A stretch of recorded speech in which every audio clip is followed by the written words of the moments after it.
Do you have to pay for this to be installed, like the conduit? They require that now. Cumberland Electric requires that conduit because Cumberland Electric's now doing fiber. Right. So they require you to put conduit in front of them. Now, so let's talk about that. So I also have cable running all the way back here, right? So I got Comcast. In order for let's go back to the pole.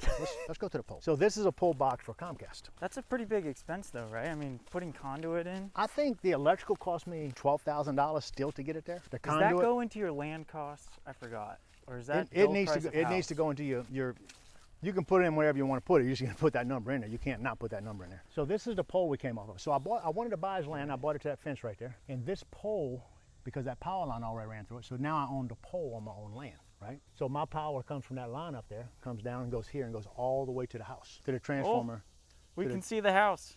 To the transformer all the way on the other side. So you see that big line at the top? The one with the little U in the bottom of it? Yeah. That is Comcast. So if you look at that, let's see if they got it exposed. No, they don't have it exposed. So you see that big wire coming down? That is my cable line. So you know how your cable line usually smaller than your pinky? It's real bitty? Yeah. Like a 1/4 inch? Well, the 1/4 inch would not carry a signal to my house. So that is the size wire that they ran all the way to my house. What I learned is that's called attenuation.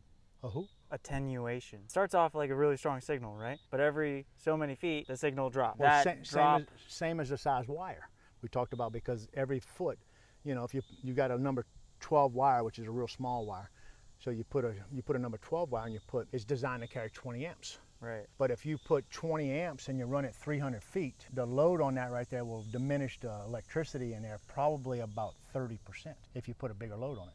And it's just not gonna do what you need to do. If you're gonna run it a long distance, you have to upsize that wire. Same thing with the cable, same thing with electric, everything. You gotta upsize the wire. That's why they're coming off at whatever the voltage is on that wire. So apparently that's a 25,000 volt wire at the top, because it's KVA, that's the KVA on the generator. So if there's 25,000 volts there, that's 25,000 volts over there, and then they drop it down there. Gotcha. What we talked about earlier. Yeah. That is just a creative way to be able to do it. Get power and electric and Yeah, it's just creative. I mean, how do you do it? Everybody just quits. I bought this land for $160,000, and I bought it for $160,000 because nobody would buy it because they couldn't understand how to get power back here. They couldn't understand how to get water back there. They couldn't understand how to do anything. It's just too much for people. But you got to learn how to just think outside that box. I mean, you just think outside. And fit within your budget. Absolutely.